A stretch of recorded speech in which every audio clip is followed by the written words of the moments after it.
오늘 제목은 원수에 대한 다윗의 기도입니다.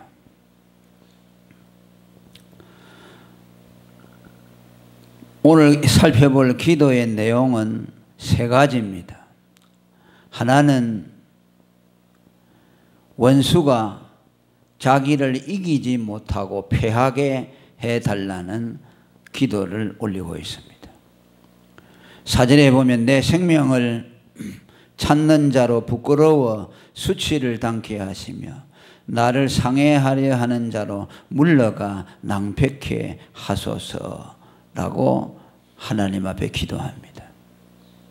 자기의 생명을 해하려고 공격하는 원수들이 그 일이 성공하지 못하도록 하고 그들로 오히려 부끄러움을 당하고 물러가게 해달라는 기도입니다. 다윗이 이러한 기도를 드리는 것은 다윗 평생에 그를 해하려는 원수가 많았다는 것을 우리가 추측할 수 있습니다. 개인적인 원수로부터 또 전쟁터에서 맞이하는 적군들을 비롯해서 또 정치적인 대적들, 여러 대적들이 많았기 때문에 아마 다윗은 원수에 대한 기도를 시편 여러 곳에서 우리가 목도할 수 있습니다. 아마 다윗에게 있어서 평생 그를 괴롭힌 사람이 있다면 사울이라고 할 수 있습니다. 그는 집요하게 다윗을 추격하고 공격하고 철천지 원수처럼 그를 죽이려고 했습니다. 원래 이 두 사람의 관계는 왕과 장군의 관계이죠. 가장 친밀한 사이였습니다. 그러나 다윗이 전쟁에 나가서 전승을 하고 사람들의 인기가 그에게 몰리게 될 때 사울은 그를 시기해서 그때부터 그 마음에 악한 사단이 들어와서 다윗을 죽이려고 모략을 세웠습니다. 우리가 이것을 가만히 보면 원수라는 것이 예수님이 말씀한 대로 먼데 있는 것이 아니고 내 집안 식구라라는 말씀이 떠오릅니다. 가장 가까운 사람들이죠. 사울이 왕을 옹립하고 이스라엘을 건국하는데 1등 공신이 다윗이라고 할 수 있죠. 그럼에도 사울은 그를 죽이려고 온갖 계략을 다 세웠습니다. 그러니까 원수는 뭐 멀리 있는 곳이 아니고 가까운 곳에도 있을 수가 있고 또 영적인 차원에서 보면 더 그러죠. 사도 바울이 복음을 전하면서 많은 공격을 받았는데 그 중에는 동족의 위협이 있었다고 말합니다. 유대인들을 말하는 거죠. 하나님을 믿는다고 하며 하나님의 이름을 부르며 같은 동족인 유대인들이 그를 죽이는데 앞장을 섰습니다. 이방 나라 사람들이 그를 해하려고 한 것이 아니라는 말이죠. 예수님 역시 보십시오. 예수님이 누구의 손에 죽었습니까? 유대인들의 손에 죽었습니다. 영적인 세계에 들어오게 되면 더 그 점이 적나라하게 드러나게 됩니다. 그리고 이 다윗에 대한 공격은 다윗 한 사람을 위한 공격으로 그치지 아니하고 원수들의 이 계략에는 다윗과 더불어서 다윗이 세우고 또 건설해 나가는 이스라엘 민족 전체에 대한 원수의 대적이라고 볼 수가 있습니다. 아까 사울 말을 했습니다만 사울이 다윗을 죽이려고 한 것은 자기의 인간적인 생각이지만 사실은 그 마음에 사단이 들어와서 다윗을 통해서 세우려고 하는 다윗 왕국, 장차 그리스도가 오셔서 세울 메시아 왕국의 모형으로서 그 나라를 왕성하게 하고, 또 다윗으로 하여금 장차 오실 그리스도의 오심을 준비하도록 하는 이 일을 다윗이 해야 하기 때문에 사단은 다윗 한 사람을 공격하는 것을 통해서 장차 메시아가 오셔서 건국할 그 나라에 대한 끝까지 해악을 끼치려고, 다윗을 통해서 이스라엘 민족 전체에 해악을 끼치려고 한 것을 우리는 알 수가 있습니다. 이는 어떤 주석가가 그렇게 해석하기도 했습니다. 그래서 이 다윗이 원수에 대해서 저들로 부끄러워 수치를 당케 하시며 나를 상해하는 자로 물러가 낭패를 당하게 하소서라고 올린 기도는 비단 자기 한 사람의 개인의 생명을 구하기 위해서 하나님 앞에 기도한 것이 아닙니다. 어떻게 보면 다윗은 생사를 초월한 사람이라고 할 수 있죠. 수많은 전쟁에서 목숨을 걸고 전쟁을 했기 때문에 자기 한 사람 죽고 사는 데 대해서는 크게 두려움이 없는 사람입니다. 그런데 왜 그가 자기의 생명을 해하려는 자에서 건져달라고 하고 자기의 생명을 보존해달라고 하느냐? 자기 한 사람의 생명의 안위만을 위한 것이 아니라는 말씀이죠. 아까도 말했지만 장차 오실 메시아 왕국에 대한 준비, 또 그를 통해서 하나님이 이루시려고 하는 하나님의 뜻이 이루어져야 되기 때문에 다윗이 한 사람 죽는 것이 그것으로 끝나는 것이 아니라 다윗을 통해서 이루려고 하는 하나님의 뜻이 이루어지지 못하기 때문에, 그래서 그는 하나님을 위해서 그를 보호해 달라는 거죠. 그러니까 우리는 바울에게서도 같은 기도의 내용을 봅니다. 자기는 속히 이 육체를 떠나서 그리스도와 함께 거하기를 원하지만, 그러나 자기가 이 세상에 살아서 하나님의 뜻을 이루는 것이 하나님이 원하신다면 나는 기어이 이 땅에 남아서 고난 가운데서 이 삶을 영위해 갈 것이라고 말씀했습니다. 그러니까 사도 바울의 관점도 자기 생명, 개인의 생명이 아니고 자기를 통해서 이루실 그리스도의 뜻이 이루어지는 것에 대해서 관심을 가졌습니다. 그것을 위해서 살든지 죽든지 자기 몸에서 그리스도만 존귀케 되면 살아도 좋고 죽어도 좋다는 그런 고백을 우리에게 들려주었습니다. 오늘 우리들도 이런 생사관을 가져야 될 줄로 믿습니다. 내 한 사람이 뭐 오래 살고 잘 살고 그게 문제가 아니라 나를 통해서 하나님이 이루시려고 하는 뜻이 있을 텐데, 하나님 그것이 무엇입니까? 내가 이 땅에 사는 동안 그 뜻을 이루게 하옵소서. 그렇게 기도해야 되지 않겠습니까?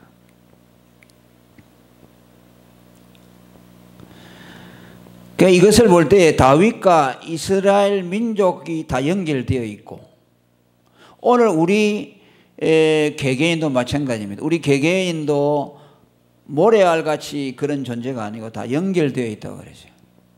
우리 한 사람 한 사람이 주님의 몸된 교회를 이룬다고 했죠.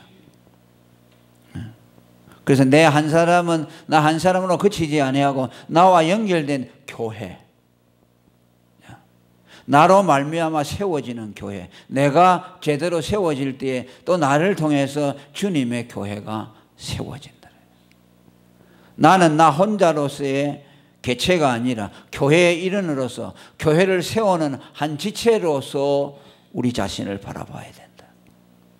그러니까 언제나 우리는 나와 교회를 떼어놓을 수가 없다는 거죠.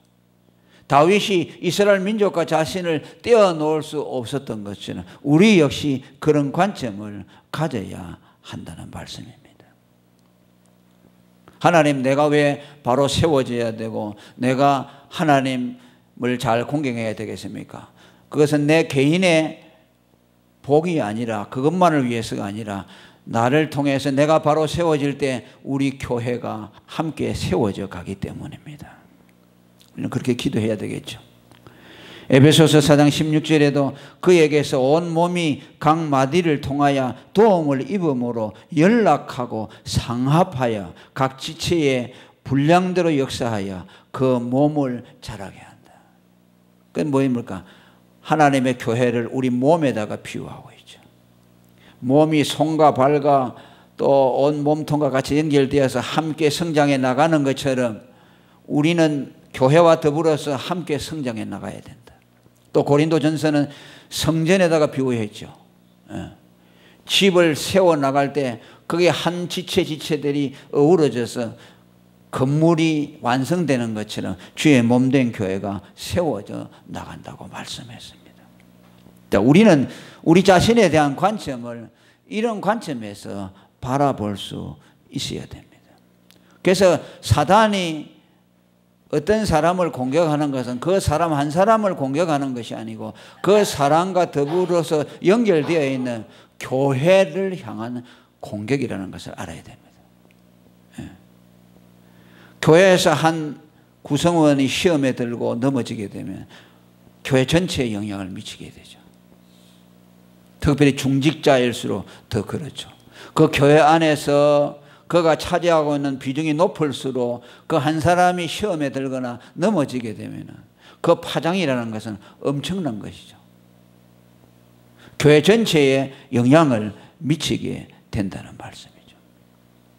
그러니까 다윗이 자기에게 대한 원수의 공격에서 보존해 달라는 것은 아직 다시 자신을 통해서 이루어야 될 하나님의 뜻이 남아있기 때문에 내가 원수의 공격에 죽어버리게 되면 하나님의 뜻이 이루어지지 못하니 이 민족을 생각하시고 또 장차 올 메시아 왕국을 생각해서 나를 원수의 공격에서 보호해 달라는 그런 기도를 올리고 있는 겁니다.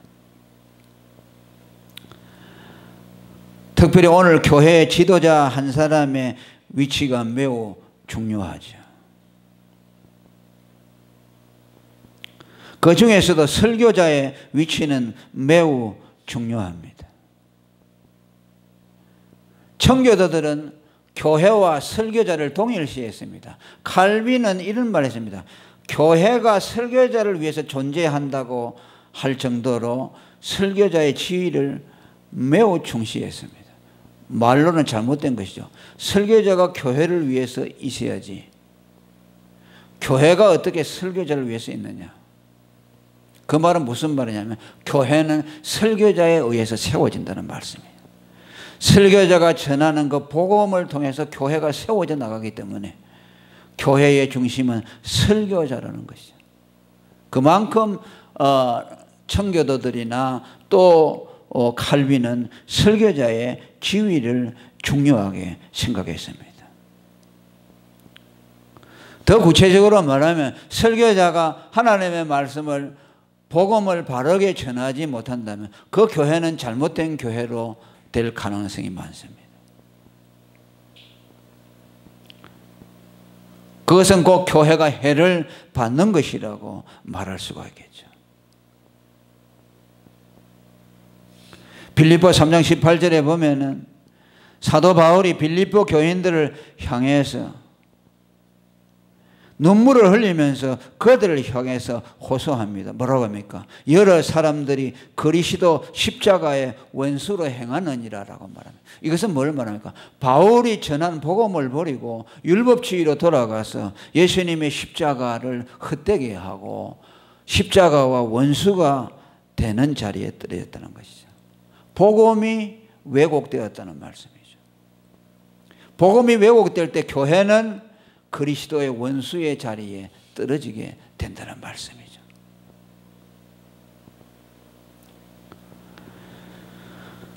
오늘 또 정말 얼마나 이것이 중요한 문제인지 모릅니다.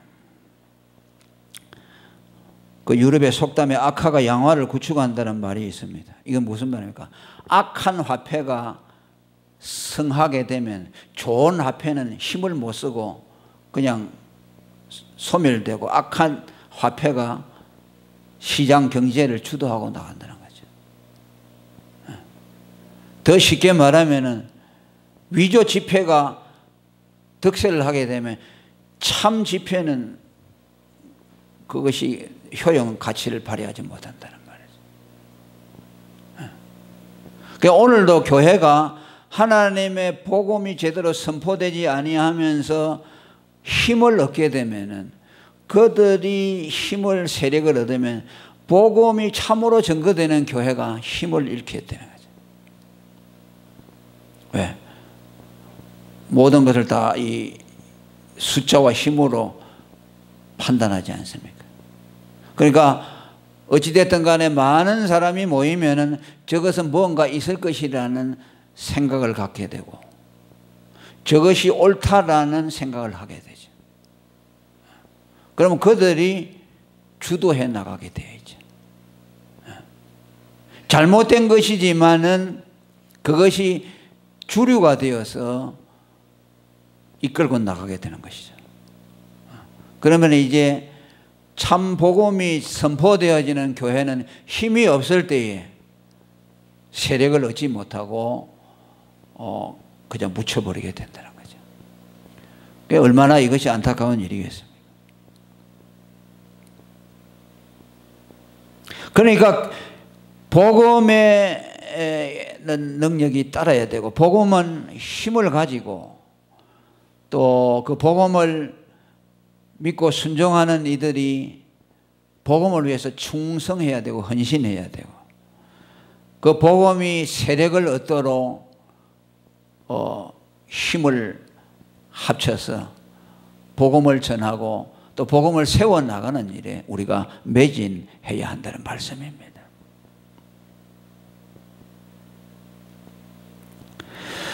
그리고 두 번째로 다윗의 기도가 나옵니다. 원수로 하여금 하나님의 심판을 당하게 해달라는 기도를 5절에 하고 있습니다. 저희로 바람 앞에 겨와 같게 하시고 여호와의 사자로 몰아내소서라고 말합니다. 여호와의 사자로 몰아내소서라는 말씀은 다윗이 하나님의 천사에 대한 존재를 믿었다는 말씀입니다. 여호와의 사자라는 말은 천사를 말합니다. 다윗은 아마 많은 전쟁을 겪으면서 이길 수 없는 전쟁에서 이기고, 도무지 자기 힘으로는 이번 전쟁에서 이길 수 없는데 이상하게 이겼다고 할 때 하나님의 도우심이 있었을 것이고, 거기에 분명히 하나님께서 천사들을 보내서 도우지 않았는가, 아마 그런 것들을 많이 경험했을 것입니다. 그렇기 때문에 그는 기도해서 천사의 도움을 구체적으로 원하면서 하나님 앞에 천사가 우리에게 오게 해서 우리의 원수들로 하여금 바람 앞에 겨와 같이 만들어 주소서라고 기도합니다. 저번 시간에도 말씀을 드렸습니다만, 하나님은 우리를 도우실 때에 하나님이 성령으로 도우시기도 하고 또 천사들을 통해서 우리를 도와주시기도 합니다. 야곱은 야복강에서 기도할 때에 천사의 도움을 받아서 기도했습니다. 거기에 천사와 씨름을 했다는 말이 나오죠. 그러나 사실은 정확한 의미는 천사의 도움을 받아서 기도했다는 말씀입니다. 그가 기도할 수 있도록 힘을 북돋워 주었지요.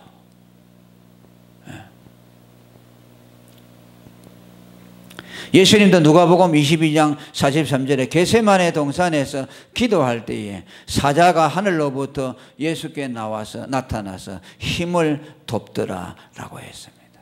땀이 핏방울이 되듯이 십자가를 앞에 놓고 기도할 때에 너무나 힘이 약해졌을 때 천사를 하나님이 보내서 하늘에서 천사가 내려와서 기도의 힘을 도왔다고 말씀합니다. 또 마태복음 26장에 보면은 로마 군인들이 예수님을 잡으러 왔을 때 검을 가지고 왔죠. 그때 베드로가 화가 나서 그 로마 군인 말고에게서 그 칼을 빼서 말고의 귀를 내리쳤습니다. 그때 예수님이 뭐라고 했습니까? 칼로 일어선 자는 칼로 망한다. 그죠? 만일 이렇게 무력으로 할 것 같으면 하나님께서 이루시고자 하는 뜻을 어떻게 이룰 것이냐. 나는 십자가의 죽음으로 하나님의 뜻을 이룬다. 그러면서 예수님이 뭐라고 했습니까? 지금 내가 아버지께 구하여 12영도 더 되는 천사를 보내시게 할 수 없는 줄로 아느냐라고 말해요. 12영이라는 것은 한 영은 군단 정도 말이죠. 군단이면 몇 명이 될지 모르겠습니다만. 그러니까 12군단 되는 천사들을 보내서 저들을 순식간에 멸할 수 있다는 거죠. 그러니까 천사에 대한 실존은 의심의 여지가 없습니다. 예수님이 친히 말씀하셨고 또 예수님에게 나타나셨고 또 금식기도 할 때에 또 천사가 나타나서 그의 기도를 도왔습니다. 구약의 많은 성도들 또 신약의 베드로를 위시해서 많은 성도들에게 나타나서 그들을 도왔습니다. 하나님이 어떻게 돕든지 간에 하나님은 이런 모양 저런 모양으로 우리를 돕고 있다는 것을 말씀하고 있어요. 우리가 천사의 실존을 보지 못하고 알지 못한다고 하지만 하나님은 우리가 보지 못하는 순간에 우리 눈으로 보지 못할 때도 하나님이 우리에게 성령으로 도우시기도 하시고 또 천사들을 보내서 도우시기도 하시고 여러 모양으로 우리를 돕고 있어요. 우리가 어떤 위기에 처해 있을 때 그 위기에서 벗어나는 경우들이 있죠. 어쩌면 그때 하나님이 천사를 보내가지고 그 위기에서 벗어나도록 도와줬는지 몰라요.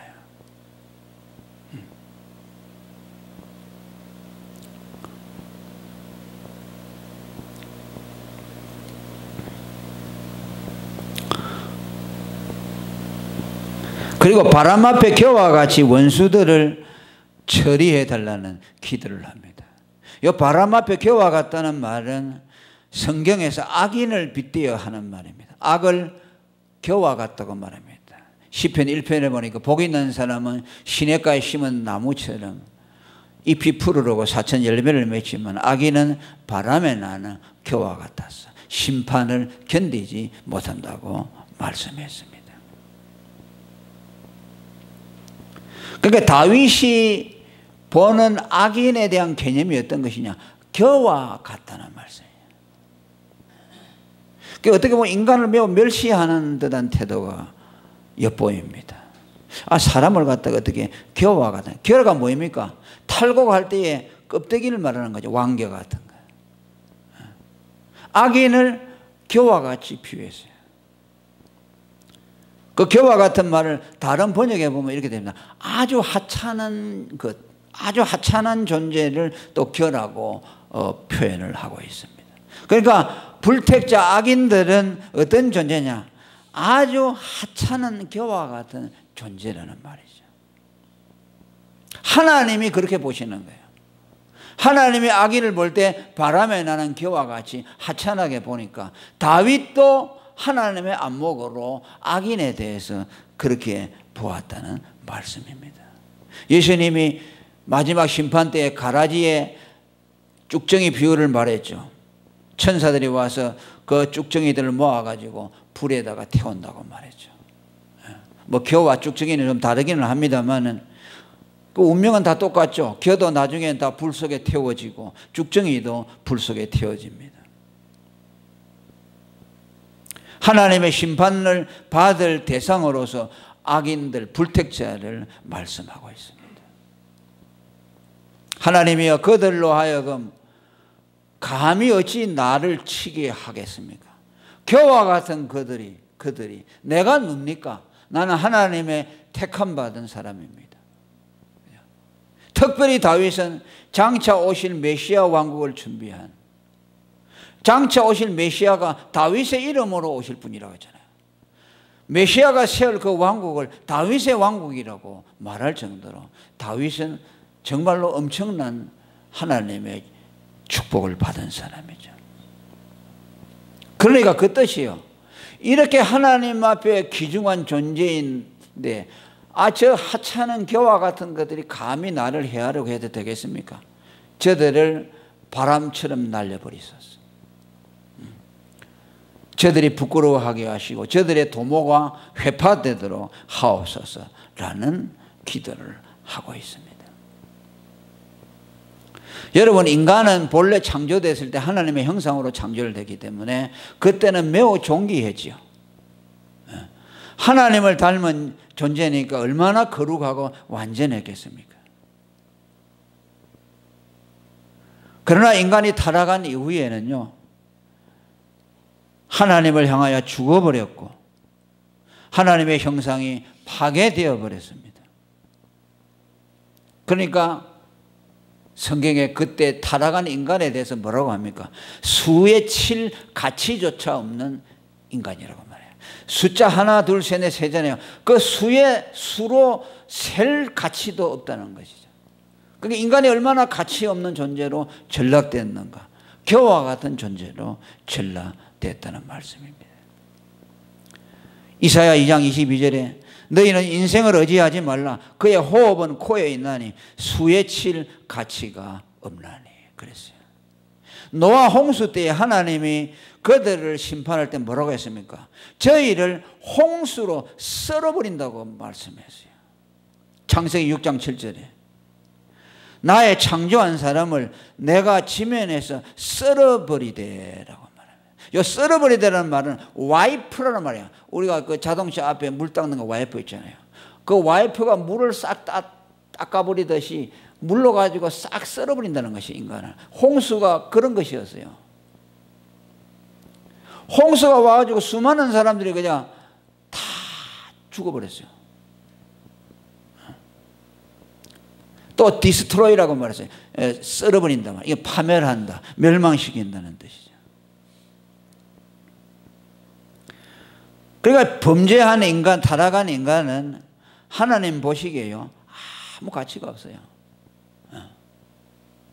그래서 뭐 저번에 쓰나미 왔을 때도 보세요. 수십만 되는 사람들은 뭐 수만 명 되는 사람들이 그냥 물속에 그냥 수장돼 버렸잖아요. 그 사람의 생명의 가치를 볼 수 있겠습니까? 없죠. 또 특별히 전쟁 나보세요. 옆에 사람이 죽어나가고 그냥 시체가 막 쌓여 있는 걸 볼 때, 거기에 썩어서 냄새나는 걸 볼 때 과연 인간의 존귀함이라는 것을 알 수 있습니까? 없잖아요. 파리 목숨보다 못한 것이 인간이죠. 전쟁 때는. 지금은 우리가 뭐 인간이 존엄하다고 하지만 전쟁 나면요, 인간의 존엄함이 어디 있습니까? 내가 살기 위해서 다른 사람을 죽여야 되고, 그렇잖아요. 적군이 와서 총을 쏴을 때 내가 먼저 쏴서 죽여야 되잖아요. 그게 무슨 생명의 가치가 있습니까? 그게 전쟁이 그만큼 비참하다는 것이죠.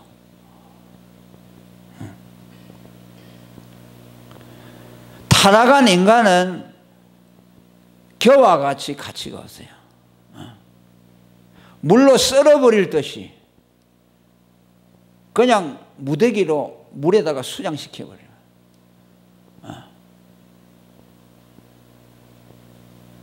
수에 칠 가치가 없는 정도로. 그러면서 다윗은 나는 어떤 존재인가, 그런 자각이 있었겠죠. 그러니까 오늘 우리가 우리 자신에 대한 생각이 바라야 돼요. 뭐 세상 사람들 돈이 아무리 많고 뭐 그들이 공부를 아무리 많이 해도요, 구원받지 못한 사람 있잖아요. 하나님 앞에 아무 가치가 없어요. 수에 칠 가치가 없어요. 겨와 같아요. 그런데 왜 우리는 세상 사람들이 돈 가진 거 보고 부러워하고 그런 걸 가지고 비교하냐 그 말이에요. 다윗은 자기가 왕이라서 그런 것이 아니라 정말 자기는 하나님의 앞에 가치 있는 존재다. 예수님이 그랬죠. 한 생명이 천하보다 귀하다고 했죠. 할렐루야. 그러니까 하나님이 인간을 보는 시각이요, 완전히 극과 극이에요. 수에 칠 가치도 없이 겨와 같다고 한 반면에 하나는 온 천하보다 귀하다고 그러죠. 왜 그렇습니까? 천하보다 귀한 예수님의 생명의 희생으로 우리를 구원했기 때문에. 다윗은 그것을 본 거예요. 예수 안 믿는 1000만 명의 사람보다 예수 믿는 내 한 사람이 더 귀하다. 할렐루야. 하나님은 나를 더 귀중하게 보신다. 그러니까 하나님, 저 겨와 같은 것들이 나를 손대도록 하나님 내주실 리가 없지요. 하나님 저것들, 저 쓰레기 같은 것들이 내 손을 내게 손대지 못하게 해주소서. 겨와 같은 것들. 실제로 겨와 같은 말에 쓰레기라는 뜻이 있어요. 여기 원어에. 저 쓰레기 같은 것들이 감히 하나님의 아들인 나를 갖다가 손대도록 허락하시겠습니까? 그렇죠? 이사야 43장 3절에 보니까 대저 나는 여호와 내 하나님이요 이스라엘의 거룩한 자요 내 구원자입니다. 내가 애굽을 너의 속량물로 구스와 스바를 너의 대신으로 주었다. 참 놀라운 말이에요. 애굽을 너의 속량물로 구스와 스바를 너의 대신으로 주었다는 말은 뭡니까? 우리 하나님이 그의 백성 그의 자녀를 살리려고요 다른 예수 안 믿는 이방인들을 내 죽을 자리에 대신 넣어줬다는 것이요. 그래서 나를 살려낸다는 것이요. 내가 죽을 순간에 이방인들을 대신 죽게 하고 나를 건져낸다는 것이죠. 하나님이 그만큼 우리를 사랑한다는 것이죠. 그러지 않습니까? 그가 당신의 아들을 희생시켜서 우리를 구원했는데 얼마나 존귀한 존재예요. 아들을 생명을 주고 우리를 살렸는데 이방인들을 하고 못 바꾸겠어요? 그러니까 바울이 고린도서에 보니까 만물이 다 너희 것이라. 할렐루야. 그게 뭔 말이냐면 이 우주의 주인공은 예수 믿는 우리라는 말씀이에요. 온 천하하고 우리 한 생명하고 하나님은 안 바꿔요. 온 천하를 희생시켜서라도 우리 한 사람을 건져내시는 거예요. 다윗은 악인들에 대한 이러한 비유를 통해서 상대적으로 자신의 존재를 부각시키고 하나님을 믿는 그의 자녀들의 존재가 얼마나 존귀하다는 것을 우리에게 말씀해 주고 있습니다. 오늘 원수에 대한 다윗의 기도를 통해서 우리가 몇 가지를 생각했습니다. 원수가 나를 이기지 못하고 피하게 하소서. 왜? 다윗은 자기 한 사람의 생명 안전을 위해서가 아니라 자신과 연결된 이스라엘 민족의 성공을 위해서, 또 더 나아가서 장차올 메시아 왕국의 준비를 위해서 그는 살아서 나머지 하나님의 뜻을 이루어야 되기 때문에 하나님이 그를 살려주어야 한다고 기도했습니다.